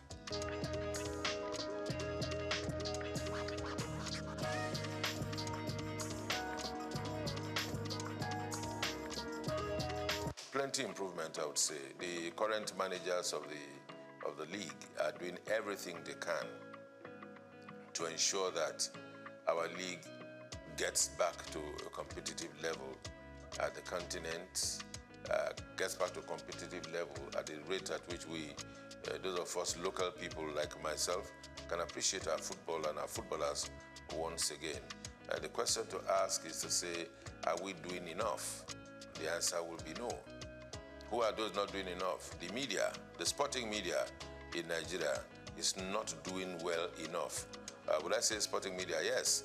And also the bigger media is not doing well enough. And because we are not doing well enough, that's why our league is still where it is. We would have gone further than this. The other aspect of it is government. Government across the states. Football business is supposed to be good business. Football business is supposed to be run by private individuals and clubs. There's nothing wrong to say that the people of a particular state cannot run a football club in conjunction with other private individuals who will be stakeholders and are interested in the promotion of sport and football in the sense that we're talking about it now. But what we have is that we have state governments owning football teams, and those that are administering the football teams are SA this, SA that have been appointed as a reward, that have been appointed because they are loyal, they have been appointed because they can talk a little bit about foreign leagues. Somebody can talk about the league, talk about the La Liga and the EPL, and that qualifies him to be SA in charge of sports in some states of the federation. And these are the bunch of persons, or the group of persons, who are running our football around the country. So who runs the clubs, the texture of the clubs, what names the clubs are bearing, what history behind the clubs, and those are the things that tells you that the states are not doing enough, the Football Federation not doing enough, but I think largely the media, check out our sports programs. All you find are talking heads talking about who scored the best goal in the world, who scored the best goal in Europe, who scored the best goal in England, and all that. That's what we find. You hardly will see shows, package shows about the best goals of the Nigerian League over the past weekend. The best goals, the best dribbles, how many passes, proper statistics, because the media is not doing enough. The sporting media, that is journalists, that are practitioners, they are not doing enough because they are not tasking themselves.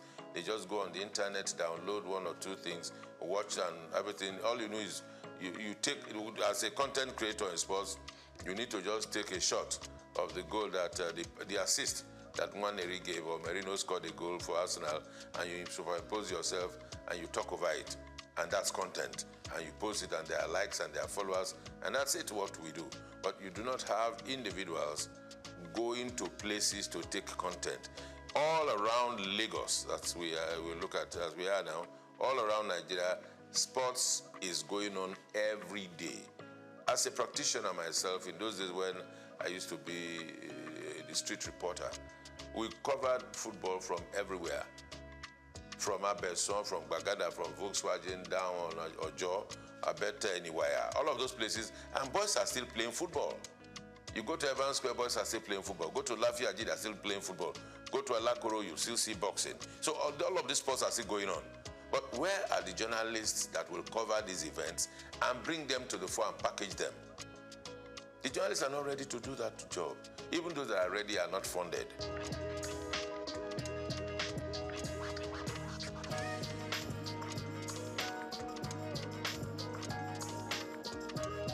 Even those that work are not paid salaries. So everybody is just finding the easy way out, cutting corners and doing their best. Now for our league and our sports to grow, there has to be heavy investment in the media.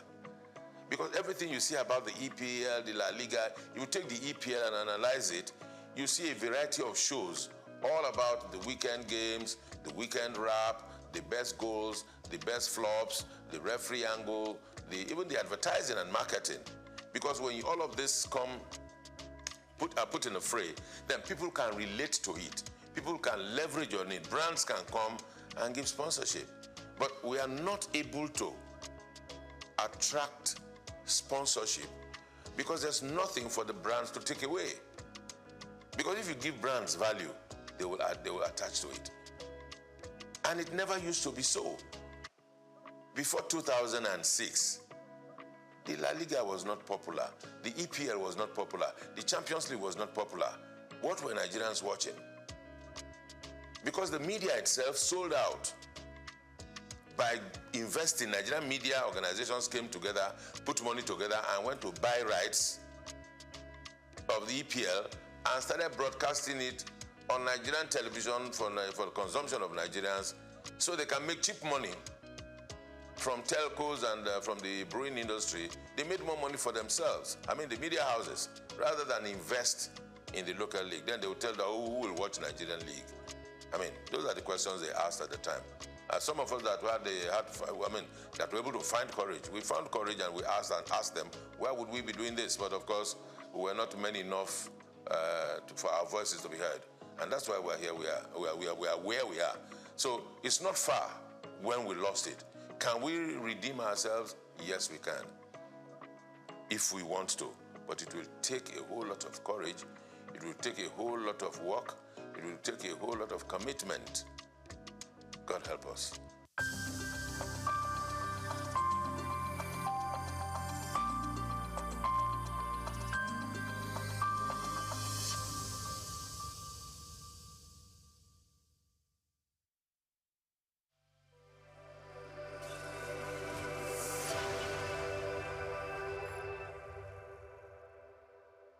Dr. SOUQ A. Adedeji, whose leadership has significantly transformed Nigeria's tax administration, is a distinguished first-class graduate in accounting from the prestigious Obafemi Awolowo University, Ile-Ife, and he currently serves as the chairman of the Federal Inland Revenue Service, FIRS.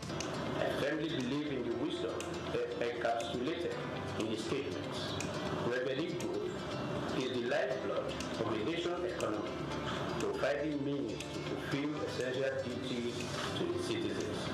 These words capture the core principle that will guide us as we navigate the challenging terrain ahead, ensuring that our nation thrives and fulfills its obligation to its citizens. In our pursuit of greater fiscal future, we are determined to align ourselves with President Bola Tinubu's Extreme Fiscal Policy and Tax Reform Committee.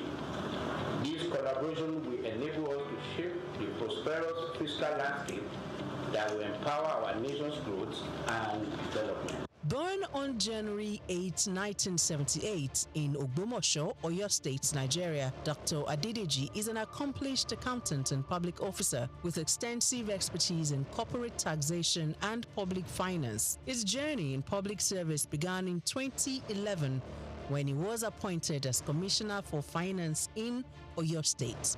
In that capacity, Adedeji introduced transformative financial reforms, most notably the establishment of the Treasury Single Account (TSA) to streamline government revenues and expenditures. In March 2021, President Muhammadu Buhari appointed Adedeji as Executive Secretary of the National Sugar Development Council (NSCDC). In this capacity, he founded the Nigeria Sugar Institute and spearheaded the Sugar Backward Integration Program, which sought to enhance local sugar production and reduce reliance on foreign imports. In June 2023, President Bola Ahmed Tinubu appointed Adedeji as Special Advisor on Revenue, and by September of that same year, he had ascended to the position of Executive Chairman of FIRS, Nigeria's leading tax authority responsible for the assessment, collection, and management of federal taxes. The focus will be on these indirect taxes, so that as long as you consume, you have to pay. As long as you have interest on your investment, you have to pay. And this is echoing Mr. President's message that we are not going to tax the seed, but we are going to tax the fruit. The fruit is what we focus on. So all those things, when we have this holistic process, it will be captured, and that the vision is to have a progressive tax, that if you earn more, you pay more, and if you earn less, you will not pay. Under his leadership, FIRS exceeded its 2023 revenue target of 11.55 trillion naira. As chairman of FIRS, Dr. Adedeji implemented a performance-based system aligning with the service's new slogan, simplifying tax, maximizing revenue.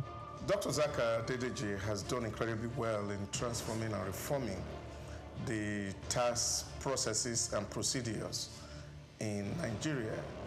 In a little over a year being at the helm of the affairs of the tax body in Nigeria, we have seen a significant improvement in revenue generation. His policy of not crumbling business with taxation is something that also needs to be applauded.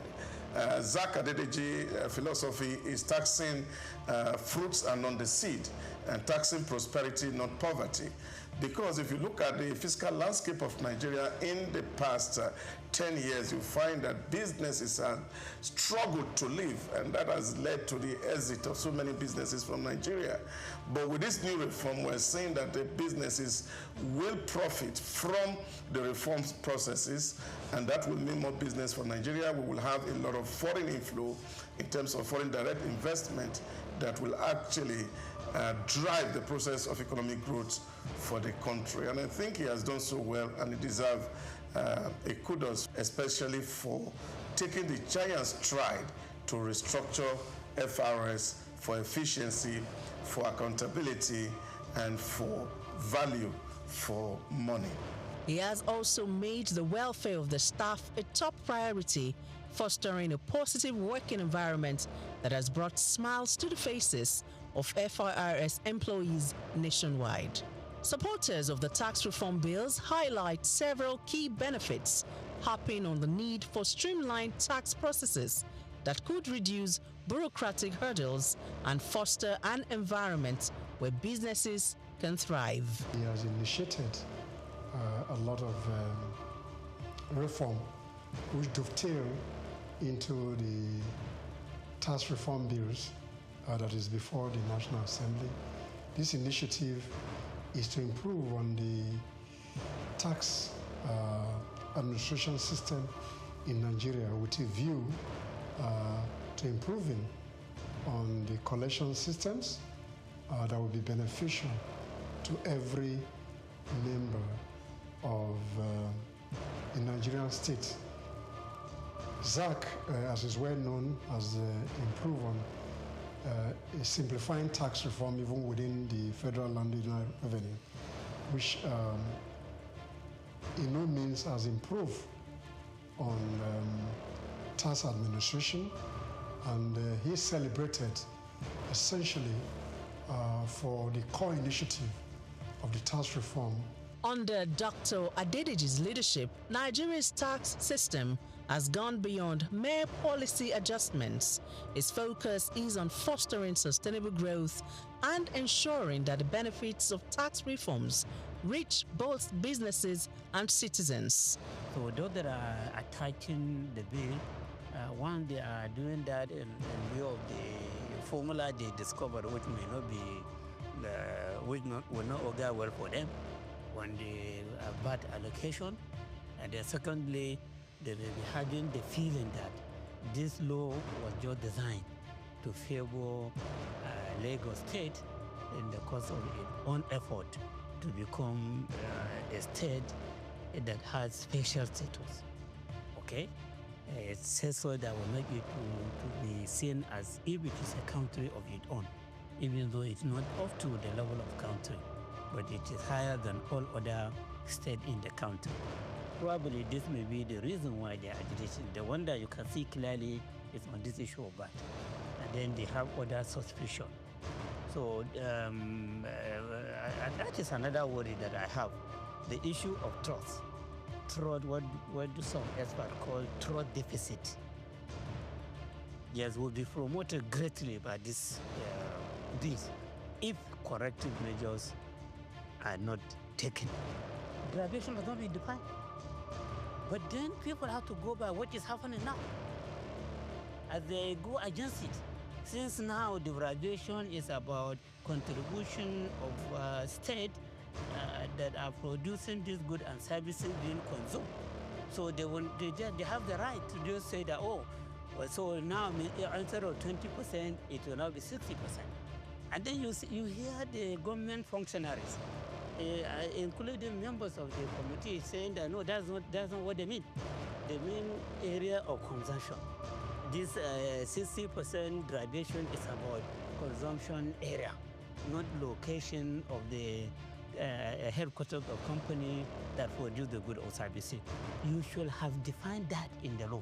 Contributing to long-term national development, Dr. SOUQ A. Adedeji's career is a testament of his unwavering commitment to improving Nigeria's financial systems and enhancing revenue generation, showcasing his exceptional expertise in corporate and public finance.